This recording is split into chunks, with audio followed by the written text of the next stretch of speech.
Hello everybody, and welcome back once again to yet another addition to my journey through One Piece, as we slowly but surely make our way towards halfway through the series. It has gone by incredibly fast and slow at the same time somehow, but today we're going to be talking about Amazon Lily, the Amazon Lily arc. A very interesting little arc. I don't think this video will be super long at all, especially compared to the hour and a half, 2 hour, 2.5 hour videos we've been doing for quite a while. But I do have some things to say about it, and it was a really interesting direction for the series, and reaction, and an interesting amount of focus on a bunch of different things, character-wise, thematics-wise, introducing some concepts, in response to the end of Sabaody Archipelago. So we'll be talking about that today. Just a reminder, if you'd like to support me on Patreon to get early access to the next video, or to just make sure that I can keep streaming and keep making these videos, even if you don't necessarily care for early access, if you just want to support me, that would be really appreciated as well. You can do so over on Patreon, and $5 patrons, just for a $5 tier, can get early access to the next arc, which is Impel Down. So that promises to be very dramatic and very exciting, and maybe devastating. We'll see. As always, I stream every chapter that I read on Twitch, and we have some interesting talks and insights, and it's always tons of fun, and it's always great. It's always a great time. So if you want to jump in on that, you can follow me over on Twitch. The link to that is in my pinned comment and description. And for any details regarding the Twitch schedule, or video stuff, or if you just want to discuss things, you can head over to the Discord server, which I always encourage people to go to if they're ever interested in anything to do with my schedules, or even if they just want to have a little bit of fun or hang out. It's a great place to go. That is linked in the pinned comment as well. Now, without further ado, let's get into the AJP's comments for this week. And again, these comments are for Thriller Bark. The first one is from a longtime and fervent supporter of the channel, Super Mona Man. I don't know how well I'll be able to articulate this, and I know you touched on it, but I want to talk about the theme of humanity in Thriller Bark. First off, it's just generally a good theme in stories. I love the exploration of power of humanity, and why it's so important to have humanity, because it's something that gives people the ability to do so many incredible things, from creating things, fighting for what's right, as well as loving others. I think it's interesting that there are a lot of characters in this story that show off the dark parts of humanity. Just look at the things such as Hogback's creations, Lucci's dark conviction and belief, or Crocodile's cruelty and manipulation, once again showing how Oda likes to balance things in his writing. The story goes into it, but I like the discussion of how losing humanity takes something away from you, like Sindri not really having emotions until the end of the story, and not being able to feel pain. I totally agree, that's a huge thematic detail that I think has come to the fore more recently, at least from my reckoning, in One Piece, compared to in maybe the East Blue Saga or something like that. Or maybe it was always there, it's just more evidence gathers the more I read. But Thriller Bark's a great example of that, the darkness of humanity. You can see it even with Foxy, or just any antagonist really, Wapol, Sir Croc. They are the antitheses, and our characters are the other side of the argument, and they stand for all of that good, that light. But you can only really properly appreciate the light once it's cast into sharp relief in contrast to shadow. And so that's what antagonists are for in stories a lot of the time. And I like that not only is that shown just through their characterization, but Oda genuinely tackles it and has started to tackle it as a real theme here. One that is an exploration of, in this sort of, as you guys have described it, dystopia. Still need to buy into that a little bit more myself personally, but we're using the terminology here, and I do agree that it's very, very valid. In this sort of place, this sort of setting, where the world government is corrupt and rewrites history and has their hands in everything and try to control everything, try to control the narrative, in that sort of setting, there are people who are going to fight against the tide, or there are people who are going to see the tide as insurmountable and go with it for a healthy, comfortable life. That's easier. And I think that's very human and understandable.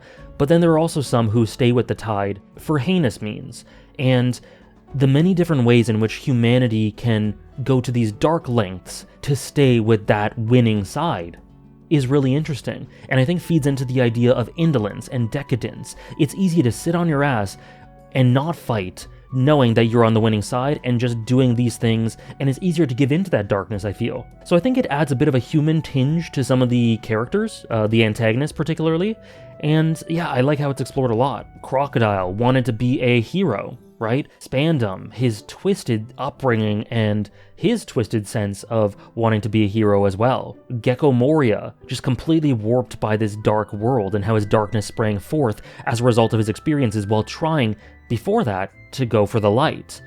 It's really interesting, and I really appreciate it. Oh, I apologize. I only read one part of Super Monoman's comment. It's 2 paragraphs, I only read one. The second half is, we also have the zombies as they lose their humanity.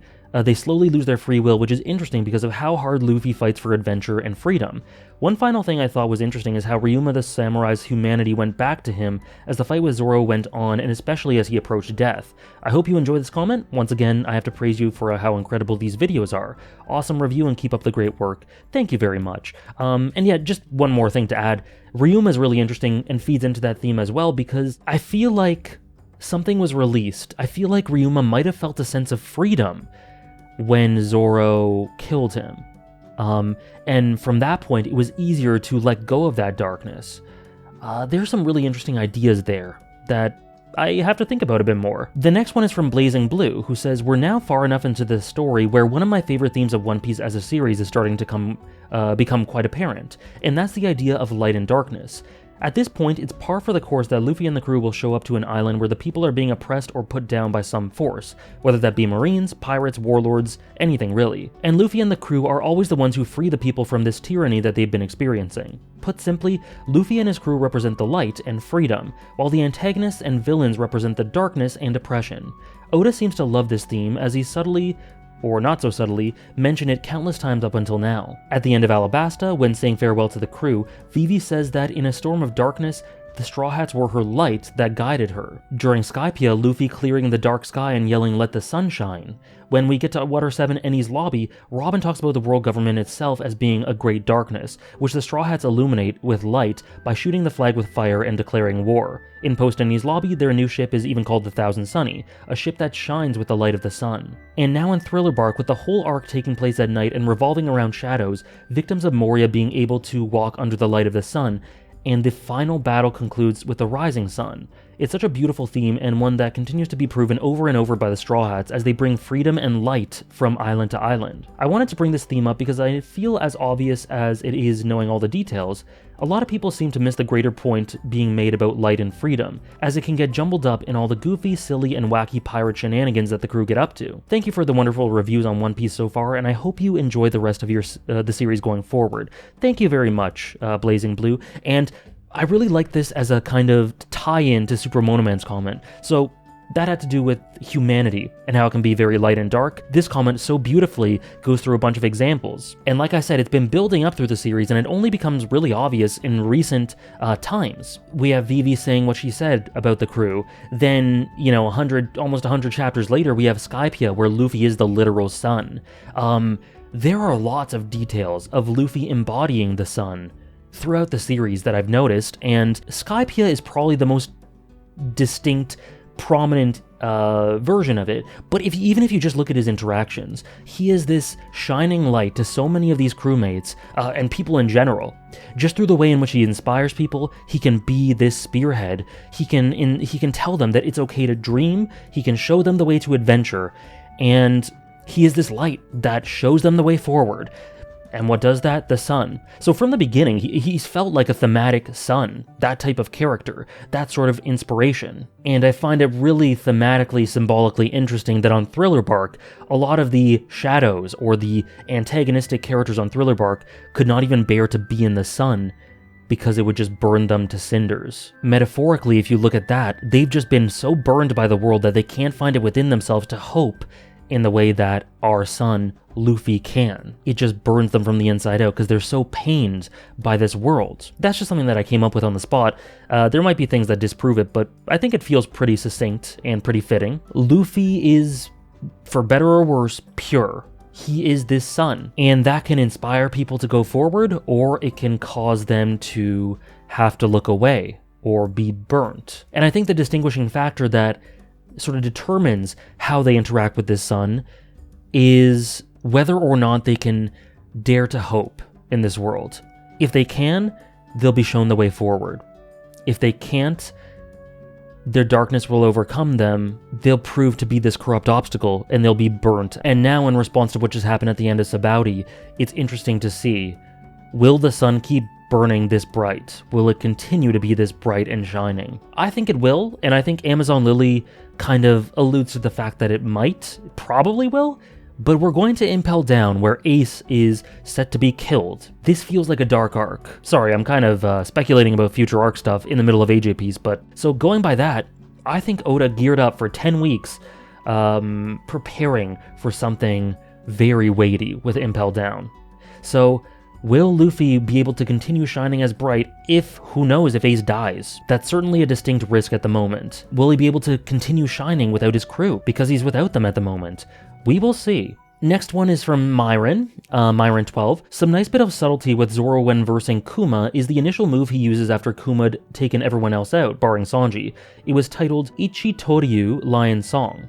The same attack that he used against Mr. One in Alabasta, being something that he could only perform when using the sword that can cut nothing but can cut everything. Or in other words, it's a move that he'd only use with the intent to protect, which shows how far he's come in terms of finding his purpose for his ambition through visuals alone. It's a perfect cap-off to the arc, which, in contrast to Water 7 and Enies Lobby, a saga all about how far Luffy's willing to go to protect his crew or fill the shoes of a captain, and many other things, puts a heavy emphasis on the crew and their loyalty worth to Luffy as a captain. I love the Tim Burton-style horror comedy in this arc, and I'm glad you generally enjoyed it as well. Anyways, appreciate the great work as always and can't wait for more. Thank you very much. Everyone's being very kind in these comments. That is really cool. I had no clue. No one's pointed that out to me. I didn't know, I didn't realize it, but if that's the same move that Zoro uses against Mr. One, that's when he first comes into his own and uses it for the first time and understands its utility. Not only does it show some nice continuity, that he's continuing to use these for the same purposes, but I think really, if we go back, we can look at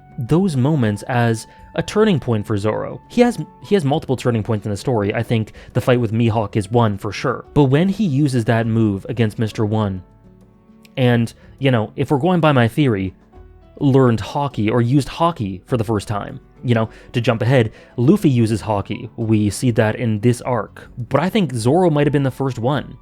So if he did use it then, that was a turning point for him, not just in terms of his power, because you guys know me, I like the fights, but they're not the main reason I read One Piece and the main thing I talk about. So what if that was a turning point for Zoro, an integration between his power and his intent and maturity? What if through fighting and through becoming one with all things in the way he did in his fight with Mr. One, he used Haki, mantra, which I guess is a subset of Haki. I'm just theorizing, I could be wrong. And that allowed him to see the world with a greater lens, widen his perspective, understand what it means to really be part of this crew, and deeply appreciate it. Because I remember in that fight as well, he was kind of talking to Mr. One about how he would never leave Luffy's crew for them. Like, they're not even worth it, considering his past with Baroque Works. So I think this may have been a turning point for him, the time where he really properly came into his own and started being the true first mate. I'm just spitballing,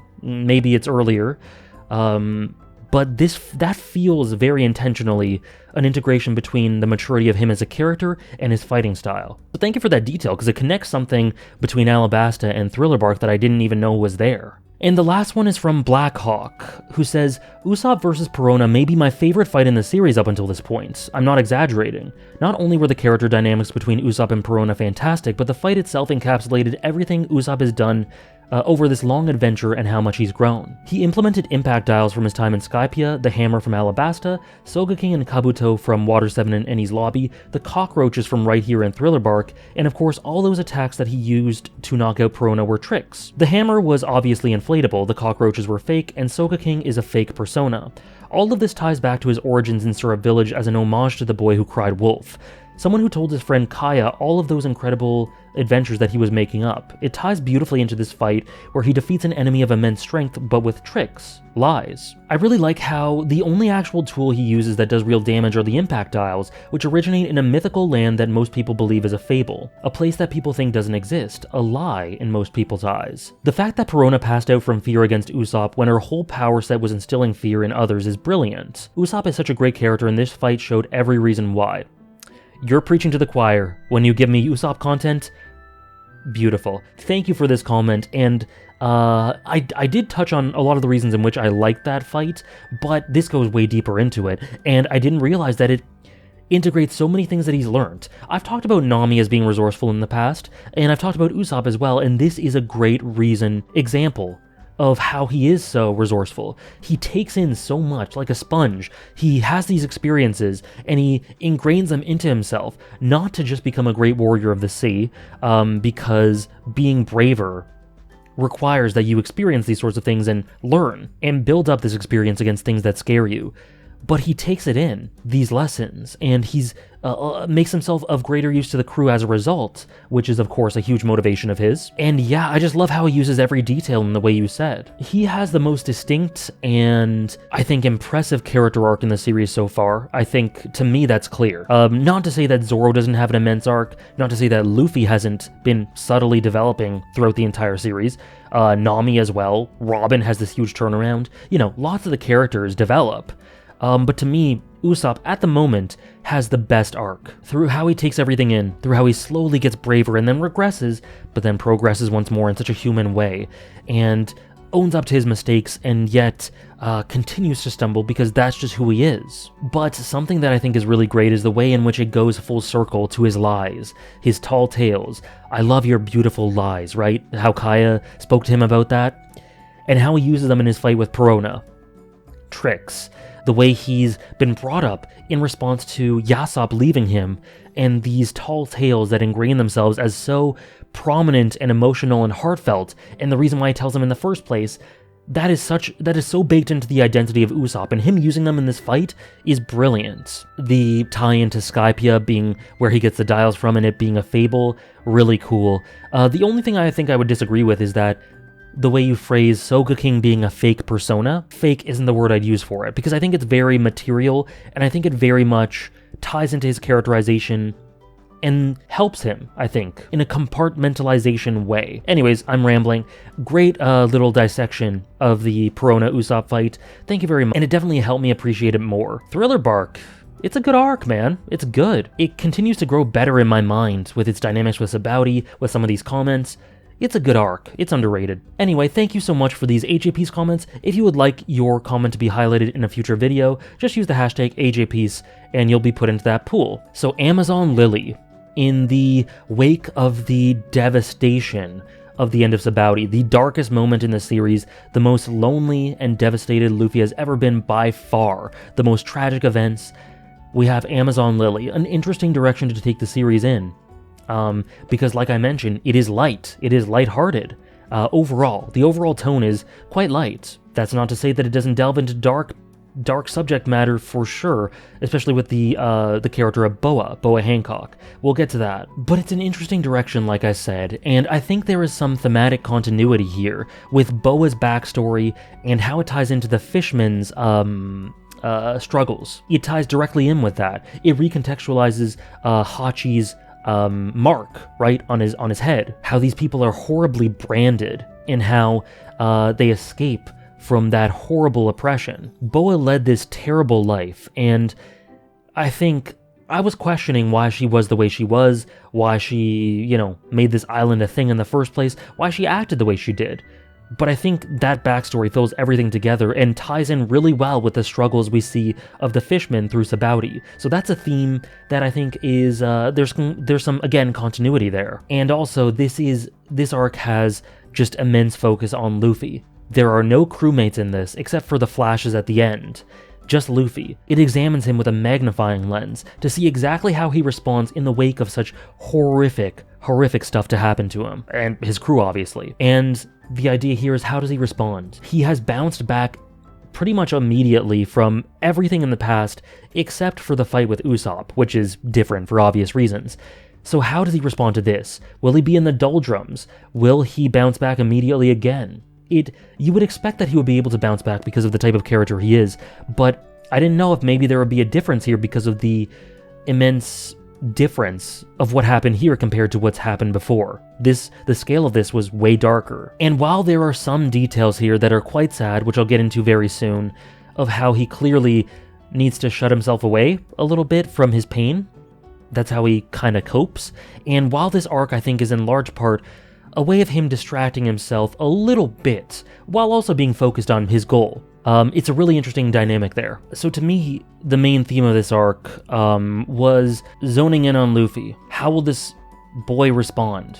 You know, Moria gave into darkness when he lost his crew and fabricated these zombies and lost all hope and was burnt to cinders through the pain. He withdrew. He was scared. He was scared to hope for more. And I think that's very understandable that he did. I'm not criticizing the fact that he gave up, because when you lose your crew like that, there are no words to describe that. We saw it. So I'm not judging Moria for giving up. I'm judging him for what he did, morally. But that was the question, wasn't it? How is Luffy going to respond? And we immediately see the difference here. While there are, like I said, some elements of him shutting himself away a little bit a la Moria, that is minimalistic. I think that is very subtextual and minor. And in large part, what Luffy does here is remain the kind, empathetic son that he is, helping people out, being compassionate, and inspiring people, and showing them a brighter future. That is what he does in this arc. He doesn't change from that at all. And just as importantly, he keeps hoping that he can get to his crew, get to Impel Down, and carry out all that he wants to carry out. He doesn't stop hoping for the optimal outcome. He believes in his crew, he believes that they can find this bright future, and he still believes that he can become the Pirate King. But of course, some things take precedent right now. He's proactive, he acts, he remains kind, he inspires, he shows people the way, and that is Luffy. That is the difference. That is what One Piece says a lot about different types of leaders. The most effective ones, Vivi, King Cobra, you could say Dalton, Luffy, they're the ones who remain heartfelt and kind. And I feel like in the end, at the end of the series, they will be rewarded, by and large. Now, the cover story continues the CP9 stuff. I think it might continue past this arc, so won't comment on it for right now, but it continues to be really fun, really good. I really enjoy it, and I think it'll probably conclude in the Impel Down stuff, I guess? I don't know. I'm assuming that arc will be longer. Maybe it'll conclude then. Regardless, I think I'll have more to say about it in the next video. But we rejoin with Luffy. He's soaring through the air. Actually, before that, excuse me, we quickly catch up with Duval, who wonders what's going on with the Straw Hats. Little does he know, poor guy.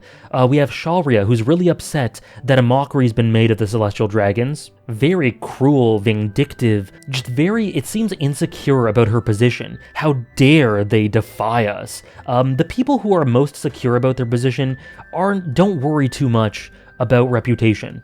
But notably, Shalria is very obsessed here with saying, we have this lofty status above all of them, yet these dogs on the ground would dare to defy us? And I think that really keys you into the veneer of this aristocracy, how it is paper thin and not substantial. And I think deep down these people really may not know it, but it is baked into their characterization and insecurities. Kami and Pophog and Hachi are wondering about the Straw Hats. Kami kind of worries about them. Hachi is a bit more confident. He says things will turn out for them. We'll see. And we get this really lovely last panel from Shocky, who wonders, will the Straw Hats be able to handle what just happened to them? Will they let it swamp them, or will they emerge victorious? That's the question of the next couple of arcs, of this arc, and maybe of Impel Down in the next one after that, as the crew respond from this really significant stumble. But Luffy is soaring through the air as we catch up with him properly after these last little vestiges of Sabaody fading out. And we catch up with Luffy just soaring through the sky for 3 days, like was hinted at, or not hinted at, straight out stated, about Kuma's power in Sabaody Archipelago. And he's calling out for his crew. Every single one of them. It's heartbreaking. But eventually, nothing happens and he just keeps soaring through.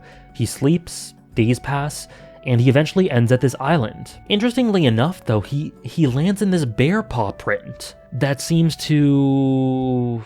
I don't know if it cushions his fall, but it definitely is the target. Probably a marker that Kuma put there. I think it's the waypoint to connect these places they teleport to, maybe?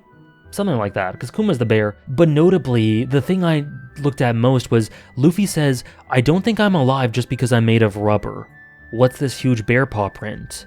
So this cushioned him. So I go back on what I said. This cushioned him. Luffy straight up says this. So this really makes Kuma such an interesting character to me. He is mass-produced as this cyborg, but does he have some ulterior motives that don't necessarily line up with the world government? Did he intend for Luffy to be okay, and for the crew to be okay to make their way back somehow. What's clear, I think what is clear here is that he didn't intend for Luffy to die. Maybe I'm being gaslit, I don't know. But there's more to Kuma than meets the eye for sure. And his backstory with Dr. Vegapunk, why he may have been made into these androids in the first place, there's lots of mysteries there, and something within me makes me think that he may be a little sympathetic to the Straw Hats. Or I could be totally wrong. But Luffy, upon landing here, reflects once again on his weakness, that he couldn't save any of them, and it's very frustrating. And what's really sad is he defeats this boar, he eats it, but what's really sad is that he finds these mushrooms, and he eats them, and he says, oh, they're laughing mushrooms. He's aware of the wildlife. He says, these are great for times like this, and these mushrooms cause him to laugh. And essentially, he eats so many that it leads to him being, him being overtaken by fungi, as the women on Amazon Lily find him. He eats so many because he needs to shut away these devastating feelings within him. These feelings of inferiority, of regret, I made this mistake and I caused this, of weakness. It is a moment of vulnerability for Luffy where he needs to do anything to make himself feel better, and these mushrooms are the gateway to that. They're an escape, they're an outlet, and he overdoses on them because he is so devastated that he needs them so badly. And those are some symptoms from people who go deep into drugs or alcohol. You bury yourself in these vices to make yourself feel numb to the pain. And that's what Luffy does here, and it's devastating. I've talked for ages in the past about the nightmare is devastating, but just as devastating, or even more so, is the morning after, where you have to deal with the fact that what happened is reality. And how does Luffy deal with it here? He has to force himself to laugh. And to jump ahead a little bit, because this is thematically cohesive, he engages himself in very deeply with the goings-on Amazon Lily, on this island. He invests himself very deeply into these issues, and he goes headfirst into them. And I think there's an element of him shutting himself away through that too.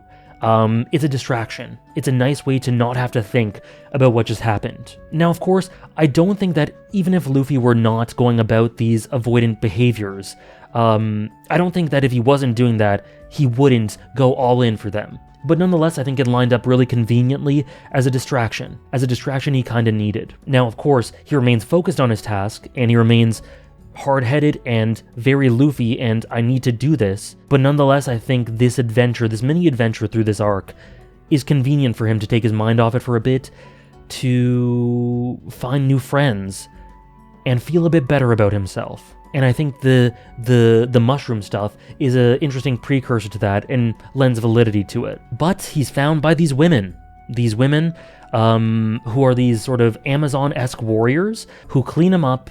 And there is the most cursed line in One Piece, one of them for sure, as they're trying to get all these mushrooms off him, because as he overdosed on mushrooms, fungi's growing everywhere, and they look down below his waist and they go, there's one more mushroom left. It's stretchy. Oh wait, this might be a man. Oh boy. But we get introduced to the Kuja tribe and Amazon Lily as an island. This island purely inhabited by women. Men are forbidden, and if they set their foot on the island, they face death. And there was some clever use of language early on, as all these women referred to Luffy as she, her pronouns, immediately. So I think that's pretty, it's not super subtle, obviously, but it's a nice way to indicate what this island is. It's really interesting. This island functions as a city-state. It's like a fortress. It's heavily armed or heavily guarded. The women here are notorious fighters, and they keep out men and the world government, and they are guarded by this, not just physically by these walls and these warriors, but because Boa is a warlord herself, which allows there to be a sort of truce between her and the world government. But this is really cool. Not only is it aesthetically a really cool island to see, but an island full of women who this culture that's been embedded within it, due in part, reflective of who Boa is. And it's really interesting indirect characterization. It's a really interesting culture that's formed, and I think it's pretty rich, and I liked it. I think it's a great transitionary arc that nonetheless offers some really cool, independent, self-contained story elements. This island, which I'm sure it'll connect to later stuff down the line, but Boa, her story, this culture that's been embedded here. It's all really cool. In this land, strength is beauty. And Luffy is imprisoned because he's a man. They don't really know what to do with him. There's some jokes about his family jewels, whatever. But a little bit of humor that I think it really works well is that because these women have never seen a man or have rarely seen a man, everything that Luffy does that is unique to him, for example, using his devil fruit powers, stretching, the things he says, they attribute to men as a whole, which I think is funny and it makes sense given how they've grown up, and it's just pretty clever. But these women are being openly hostile to him, given their rules, and they imprison him, but Luffy realizes here, I have to go get to my crew. I have to he's focusing on that, that's his priority. And like I said, despite this being a kind of welcome distraction in a few ways, he never stopped thinking of his crew. He never stopped trying to leave this place to get to his crew. So I don't mean to say that he was trying to not do that, because it's an interesting mix of it being a convenient distraction in some ways to gain confidence in himself again, while also remaining firmly centered on his goal. But because of his goal, he needs to escape the prison and its mayhem, and he is causing a ruckus on Amazon Lily. He kind of befriends Marguerite, who I believe was the one who found him, and they talk a little bit about the Vive card that Luffy was able to reclaim from Ace, that Ace gave to him. Some nice exposition there, kind of restating a lot of the things we knew already, just in a different context, and kind of fine-tooling things to center us on the path forward, which is to saving Ace. There's some exposition about the Empress, or the Snake. Then there's some exposition about the Snake Princess, Boa, who is the leader of Amazon Lily, the matriarch. And it's built up quite strongly that this woman is fearsome and impressive.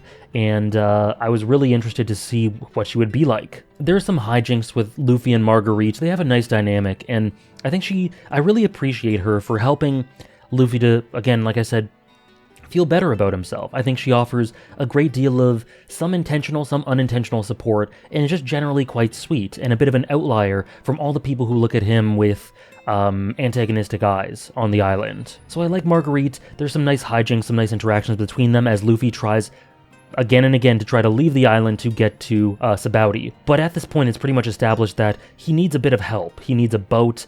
He can't do this on his own. And subsequently, he's found by the other women of the island, and he's attacked and taken in. Now, we then cut to this introduction to Boa Hancock. She is out at sea, and she has this summons from the world government because she is a warlord. I was a bit slow in clocking that for some reason. I think I realized a bit too late that she was a warlord, but she is. She is a warlord of the sea, and there is a summons for all the warlords, and she is being implored by this guy named General Momonga and his marine men to go with them, or to go back to the world government because of this summons. Boa refuses and turns the men to stone. One thing I forgot to mention is that this summons coincides with the execution of Ace. For some reason, they need all the warlords back because Ace is being executed. I think that might be because they anticipate some sort of reaction from Whitebeard's pirates. I think that's probably it. There could be other reasons as well, but I think that's the main thing. So they need their forces all there. But here we're introduced via a spread to Boa Hancock and her two sisters, Boa Sandersonia and Boa Marigold. And Boa refuses this summons and says, I'm gonna keep my title, but I don't want to go. And this guy Momonga continues to explain the situation. Ace is to be put to death. We need to be there. He will be put to death in Marineford, but he's currently in Impel Down. He's a condemned man, and that's what he says. And I noticed that the imagery here in showing him as this condemned man was very similar to Roger, very similar to the iconic image of Roger. So that really does make me think a little bit more that if I'm leaning towards whether Ace survives or dies, I might lean a bit more to him dying, just because of that imagery. Oh, and then, sorry, I'm going through my notes right now. It is literally explained that they need to intercept Whitebeard. That's why they need all their forces back. So yeah, that is confirmed. But Momonga says, either you answer this summons or you relinquish your title as a warlord. And Boa says, very based, kind of queen-like, I hate the world government, but I like my title as warlord. So I don't want to answer to them, but I need to keep these privileges. She wants to have her cake and eat it too. As someone who is used to being provided with all, from men, women, from everyone, it makes sense that she would be this quote-unquote spoiled, and she kind of spells it out. Whenever Marines try to intercept her or confront her, they mysteriously turn to stone. That is her power. And she says that No matter what she does, if she destroys the very world itself, people will still love her because she's beautiful. The Marines kind of confirm this by fanboying over her, and she uses this love beam to turn them all to stone as they're heart-eyeing her. And the only reason Momonga isn't turned to stone himself is because he stabs himself in the hand. Because anyone possessed of love, or lust, when she does this beam, seems to turn to stone. So to prevent that, he distracts himself with this pain. Interesting character, Momonga. We'll see if we get more from him. I hope we do. We saw him again through the arc, but I mean going forward. And he gives an ultimatum to Boa, saying that you must respond within 2 days. Otherwise, everything that I just said will come to pass. And he's gonna wait at sea, wait for her answer. It's funny, upon the introduction of Boa, like, she is beautiful. What she says is absolutely true. She's a gorgeous woman. Yeah, I think that's clear to see. But Boa returns back, and we see that people worship the land she walks on, the ground she walks on, and she is nearly unopposed. Nearly.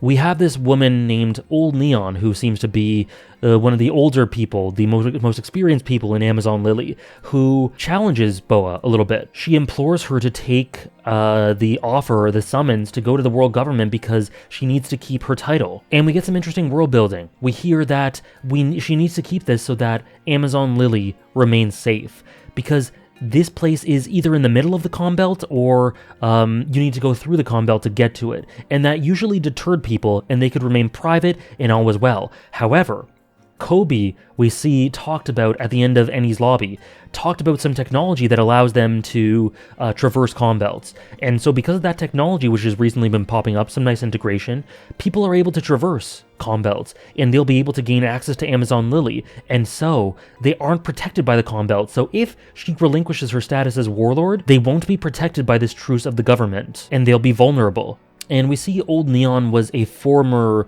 Empress of Amazon Lily, a Gloriosa. There's an interesting commentary here about the nature of beauty and what it can bring. And I don't yet know if Boa is saying, I can get away with everything because I'm beautiful. That's kind of her catchphrase at the moment. I think she might look at that with disdain. Like, this is how flimsy the ideals of this world are. I can get by just because of these superficial reasons. I don't know for sure because we haven't gotten a ton of internalization to that degree, going in that direction, but I wouldn't be surprised if she looks at that and sees it's broken. It is messed up. Anyways, either way, Boa is quite cruel, and I think that's a nice bit of integration in characterization that she is this cruel, because one of our introductions to her is that she kicks pets, like cats and dogs, on the street because they're in her way. She is cruel and very unlikable in that way, honestly, but I think it makes sense given her upbringing. Now, there's a big event made of the fact that Boa is about to take a bath. Boa is going to take a bath, and no one can look upon her. Now, there is this belief among the townspeople that, or the island folk, that Boa and the two sisters have these Gorgon's eyes, these eyes carved into their flesh, and that if anyone looks upon them, and you'll be turned to stone. So they're kind of cursed in that way, apparently. And that's why they can never remove clothes in front of people. That's why these baths are a huge deal, because no one can walk in on them. They need absolute privacy. So the bath is going on. Meanwhile, Luffy's running away, and then he kind of just crashes coincidentally into this bathroom and sees them while taking a bath. And yet he doesn't turn into stone. And he says, it isn't revealed to us right here. That mark on your back, I've seen it before. It ends up being very familiar to the one that Hachi has because it's a symbol of that, or that brand of slavery, these people being taken in to be trafficked. So that's what he sees, but it's kind of withheld from us at first. So some nice plotting and integration there, but he's in trouble here because he gazed upon her. So essentially, after Luffy sees this, he is attacked, rushed out of there. They try to turn him to stone. Boa tries to turn him to stone, but it doesn't work on him. And the implication there is that Luffy simply has no thoughts of lust, no sexual thoughts. He is simply on his One Piece King of the Pirates grind set, and he only cares about freedom and friendship and adventure and dreams. Good for him. But yeah, this stuff doesn't work. And ultimately, Luffy is forced into this stadium, this arena, where he is to be brought down. Just like Ace, he's to be executed here. And a few of the women that Luffy kind of befriended, including Marguerite, I believe, go to defend him, but just any thought of anyone sticking up to Boa, and they turn to stone. She turns these women to stone, and Luffy is devastated for them, and he's wondering why the hell that had to happen, just for defying her for this totally unreasonable thing. So it seems at first glance to be utopic even. This tribe, this island of women warriors who all support each other in strength as beauty and whatever. But anyone tries to defy Boa, and there will be opposing opinions, and she turns them to stone. It's not good, it's not sustainable. The more different ideas are brought to the island, the more Boa will clearly unravel. So this is something that has to be nipped in the bud, and she continues to try to turn Luffy to stone. It continues to not work. And Luffy, like I said, he's devastated about these women being turned to stone. He cannot comprehend that she would do this to her friends. And Luffy says, "You make me sick," to Boa. It's just saying that she is everything he goes against. Again, pretty antithetical. And the two sisters transform into these snake hybrid creatures to take on Luffy. And they have these snake fruits, a couple of different models that they transform into. And it's interesting because this cultural thing, the crowd is looking on to their transformed forms, and they go, "Wow, even in their cursed form, they're beautiful." And Luffy just going, "Cursed form? What?" They just have devil fruit powers. So it's interesting. It's really interesting to me that this culture is formed around these misconceived notions of what devil fruits really are, and that they were cursed, and how that ties in with not being able to see her back, and the fact that she is from this background of slavery, and how that information getting out could be fatal for the island and for her. So it's really cool how this culture is so naturally and organically integrated through all these little details. I really appreciate that sort of thing. I'm not sure that a lot of people would, but it's definitely something that I think really speaks to me, because it's very well thought out. And so they fight here. I don't have too much to say about the fight, but there comes to be a moment where the two sisters begin threatening to eat or kill the stone statues of the women who've been turned to stone.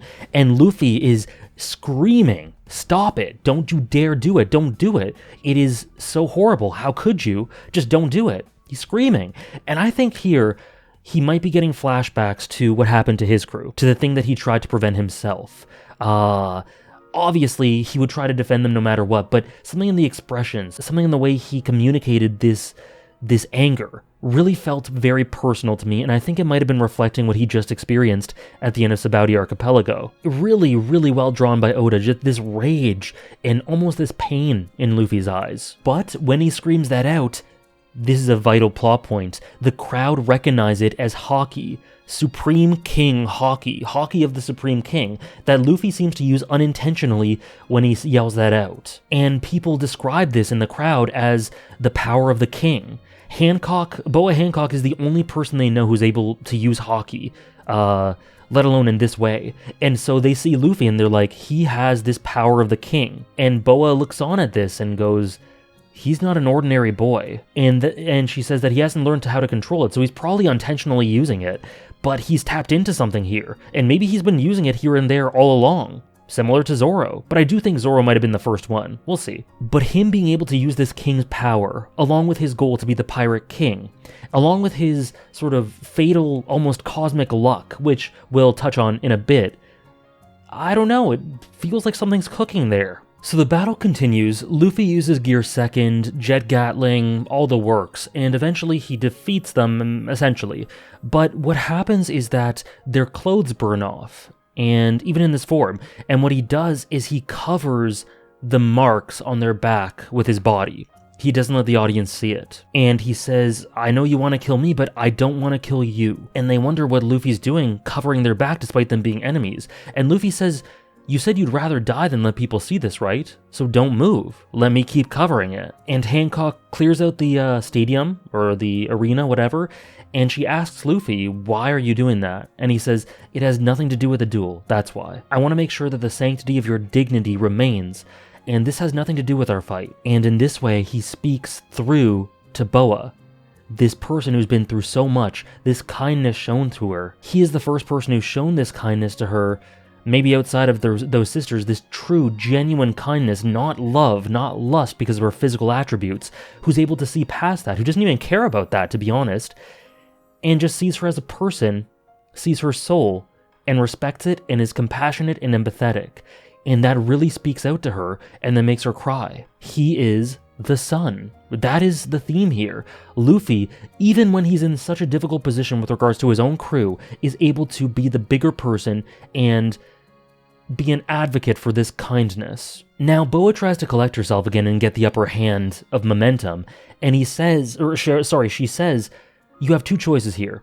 Luffy has been needing a ship to get out of here and go to Sabaody Archipelago, get to Impel Down, whatever, get to his friends, all that stuff. But she says here, okay, you need a ship. Here's your choice.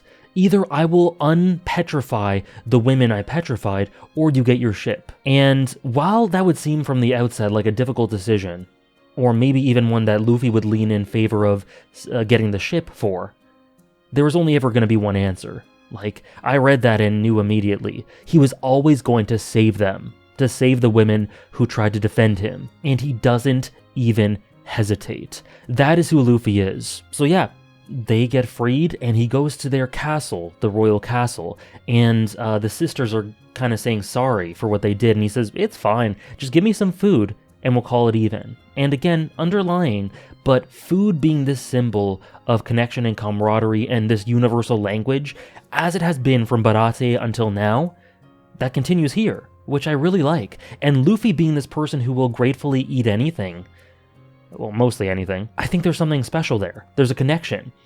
This universal language, Luffy being the one so adhered to that, him being the one who speaks to all sorts of people. It's not a coincidence that he eats so much, symbolically, but Hancock kind of calls him and shows him what's on her back, and it ends up being this slave mark, this brand, and she hears from Neon that Luffy actually punched a celestial dragon, knowing what that means, the symbol of what that means, and she realizes she can trust him, and so she tells him her entire backstory, and she cries and she says, I didn't know a fool like this could exist in the world. Fool being affectionate, an affectionate term here. And she then goes into her backstory, and she says, you remind me of him. Him being this man who saved her with no regards to his own life, or for his own life. This person being Fisher Tiger. And she says, this mark is this mark of slavery, this brand, it's the hoof of a celestial dragon. They have marked her as merchandise. So her and her sisters were slaves of the world nobles, and they were to be trafficked like everyone else. And it's hinted very blatantly that she was tortured, assaulted, probably some unimaginable things. She says, some things happened to me that I dare not repeat. And here is where we get into the heinousness, again, not sure if that's a word, of the celestial dragons and this horrible subject matter, and this is where this arc gets dark. It delves into it, and here it connects with it thematically in that way. And she says sometimes she just wished for death. But one day there was a man named Fisher Tiger, this future leader of the Fishman pirates, who came with his pirates and freed the slaves. And he completely just razed the place to the ground. He saved tons of lives of slaves, and they escaped. Lots of people escaped because of him, because of his deeds here. He's a magnificent man, a magnificent person who goes against this oppression, who is this sort of light, like we were talking about earlier. These slaves would forever be reminded through these marks, or these former slaves, excuse me, they're not slaves. They're really not. No one should be. But they were forever reminded of their captivity through the mark they bore. And so it is stated outright that there's a difference between Hachi's mark and theirs. Boa and her sisters, they have changed the mark from being the hoof, which is just a circle, and three kind of spikes, being, I guess, the toes and the heel, to this circle and the sun around them, the symbol of the sun, this hope, this symbol of hope, very appropriate theme of this video. And in a way very similar to Nami, not forgetting where you've come from, but embodying that origin in a much different way. She changes the complexion of it through changing the symbol. And what else is really cool that's been done is that all of Tiger's pirates and people who were associated with him took on that mark, that very same mark, to not let it be known which the real slaves were, as a sort of defense thing for the slaves who actually escaped. It's beautiful. The spirit of that is beautiful. And Boa just bears her heart out here. She says, due to my experiences, I'm afraid of being vulnerable to everyone or to anyone. I need to keep up this ruse to keep what we have, and I don't want anyone to be in control of me ever again, so I'm doing this to that end. She has never been able to bear this burden to anyone outside of Neon and I guess her sisters. And Luffy shows this kindness to her, and he says, I hate the celestial dragons, I'm with you. And she wipes away a tear, and just that gesture, that little act of kindness, which is huge, let's be real, but in the grand scheme of things, something that came naturally to Luffy, is enough for her to want to lend him a ship to help him reach his goal. It's beautiful. He's able to be this helping hand to her, this son to her. And so immediately after this, we see that, you know, there's this murmur of her being sick, right? The next chapter is titled Fatal Illness. It is love sickness, and the dynamics around that and what it actually means in the culture, that doesn't really matter too much to me, but what's clear is that she has these feelings for Luffy, which he doesn't reciprocate because he's just not really interested. He may just be asexual, who's to say? He may just not be open for any sort of romantic connections.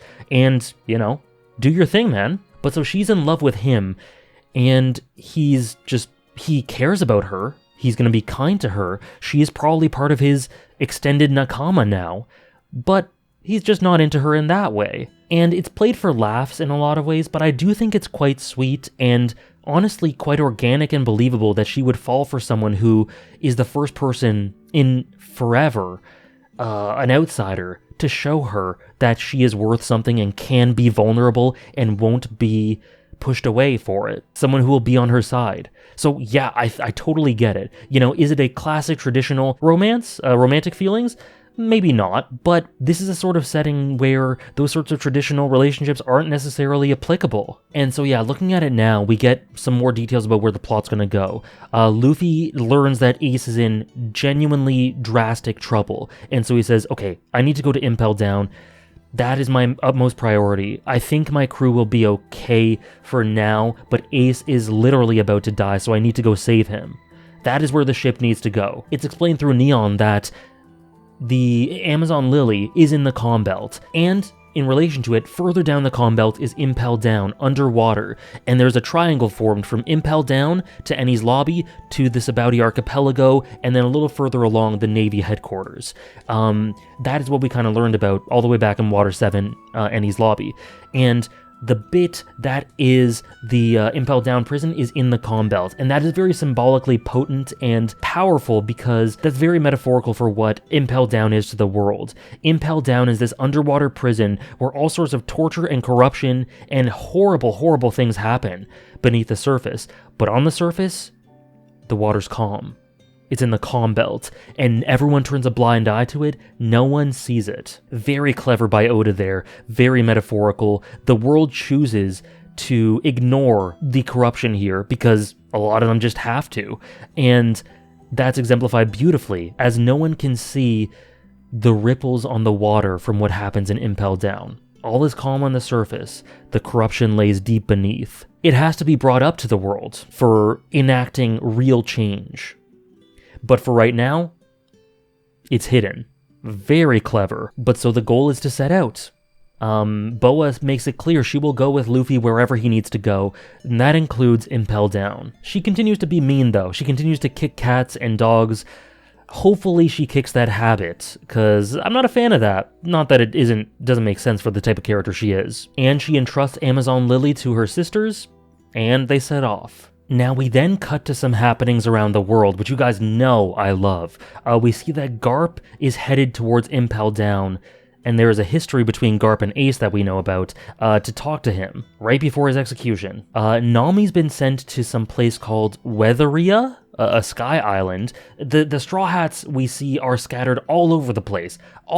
Grand Line, in the sky, outside of the Grand Line, wherever. Frankie goes to some island that's a winter island in the Grand Line, and he has some fun there. He does some dances, but the people there say that it's a mechanical island created by a genius. So who's the person we've been hearing of that's a genius throughout the story for the past few arcs?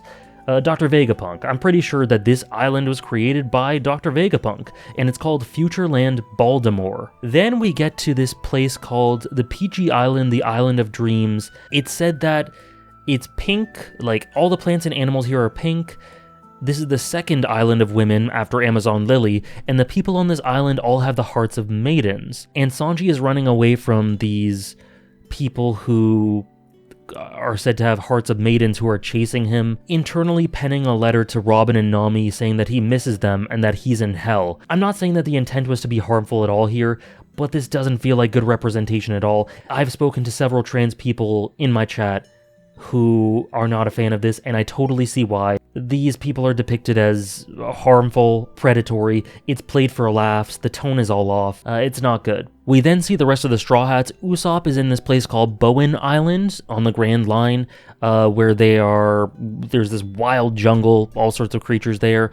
Brook is on this place called the Lazy Bones Island in the Grand Line, Hungaria, the impoverished nation, and he's been taken there, and the people there are like some sort of cult who are doing a sort of sacrifice to combat some sort of tribe. So it's a really funny misunderstanding, and he's just like, why, where, what am I doing here? How far was I thrown? They mistake him for some demon lord, and they go, are you returning to hell, demon lord? That aside, I find it really humorous and just generally funny. A great misunderstanding. And then Robin is taken to this place called Tequila Wolf Bridgetop Nation in the East Blue, where she is taken in as a slave to work, which is horrible.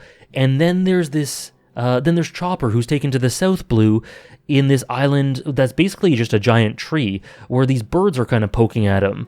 A really funny moment on stream happened when I thought that Chopper's cries were the sound of the birds, so I started going wah wah in a bird tone. You had to kind of be there, but it was really funny.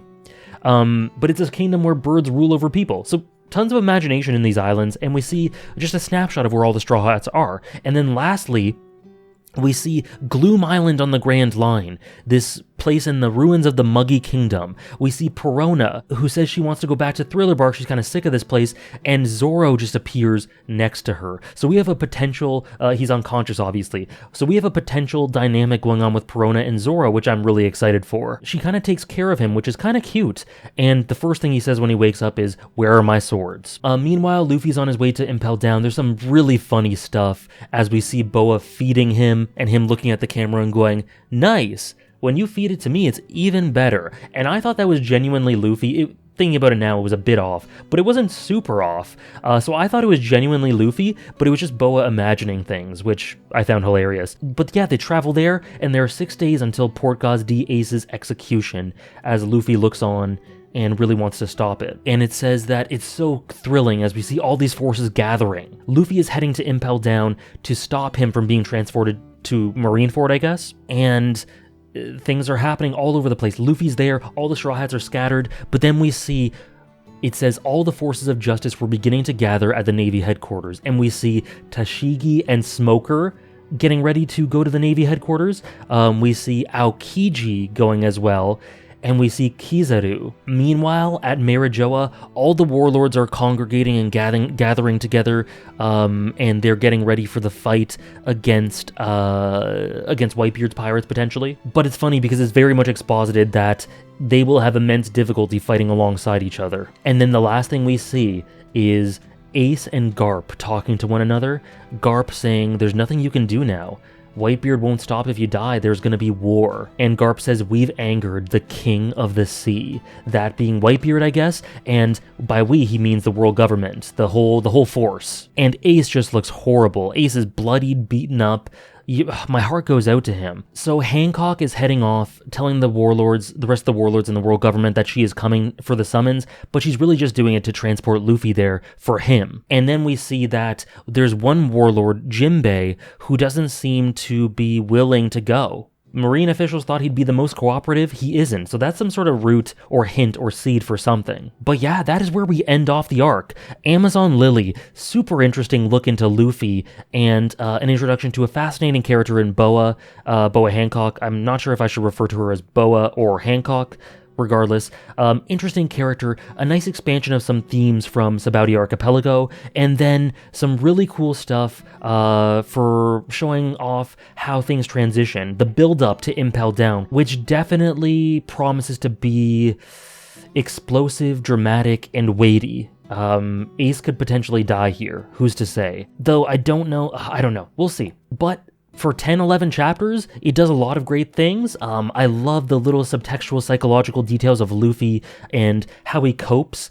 I love the exploration of him and why he will never stop being who he is, and how his son, Nature, speaks to everyone and kind of rallies others around his cause. His relationship with Boa, the stuff about the celestial dragons, the world building, it's all really good. Some nice themes, and I enjoyed thoroughly. This arc is something like a solid to strong 7. I had a good time. Oh, and I forgot to mention this earlier, but someone in the arc says that I don't know what sort of star he was born under, referring to Luffy, for a bunch of reasons. So again, a hint at that cosmic luck. Now, very few changes to the character rankings, but for the honorable mentions, we have Gecko Moria, Sir Crocodile, Koza, Polly, Kalgara, Zeph, Iceberg, Lucci, Spandam, Mary, Mihawk, Hiraluk, Cricket, Rayleigh, and now Boa, who is very interesting. She's just on the cusp of the honorable mentions, but I like the establishment for her, and we'll see where she goes. Still want more from Kid, Law, Blackbeard, Ace, Doflamingo, Garp. We may be seeing a lot more from Ace soon, Garp as well.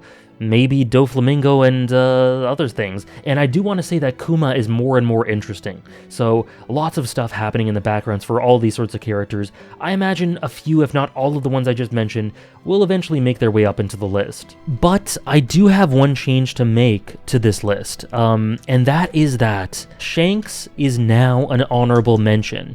And replacing Shanks is Goldie Roger. I know he's dead, but I can't think of a character that better exemplifies some of the themes of One Piece, the spirit, and how his legacy is passed on. He breathes life into this story. He is so symbolic and metaphorical to what Oda is trying to get across, and Luffy embodies him. Luffy is his spiritual successor, and Luffy wouldn't have been who he is without him. This story wouldn't exist without Goldie Roger and his legacy, and how his death spurred on this new era. And there's no better justification for why he's one of my favorite characters now in my top 15 than what Hiraluk said. What gets repeated by Rayleigh, more or less. A man only dies when he is forgotten. Goldie Roger will never be forgotten, so he isn't really dead. And so his character lives on, and he will continue to go from strength to strength, I feel. I recently watched episode 400, which was a beautiful, beautiful episode of the anime, which dwelt upon Rayleigh and Roger's relationship and Roger himself and what he did for the era of piracy, in a really beautiful way, in conjunction with episode 48. They're almost two parts of a whole, of some anime-exclusive stuff and some great focus on Roger. And that stuff really made me say, you know what, he's in my top 15. So Roger's number 15, Shanks, sorry buddy, you gotta go down to the honorable mentions. Next is Aokiji in 14, Chopper, Frankie, Smoker, Noland, Wiper, Brooke, Sanji, Vivi, Nami, Zoro, Robin. And after the focus on Luffy here, which really helped me appreciate him, I can't really decide between 1 and 2 for Usopp and Luffy. They're pretty much neck and neck. We'll see, maybe next arc we'll be able to break that tie one way or another. That's all I got for today, guys. This actually went on longer than I thought it would, but I hope you enjoyed. Thank you so much for watching as always. If you would like to see the next review, which will be of Impel Down, can't wait for that. You can watch it right now by becoming a $5 patron for early access. If you'd like to check out my Twitch streams where I stream every single chapter as I read through it, you can follow my Twitch in the description and pinned comment. You can join the Discord, and as always, if you want your comment to be highlighted in a future video, just use the hashtag AJPiece in one of your comments, and it'll be selected into a pool where I might read it. Thank you so much again, guys, and I'll see you in the next one. Many thanks for watching.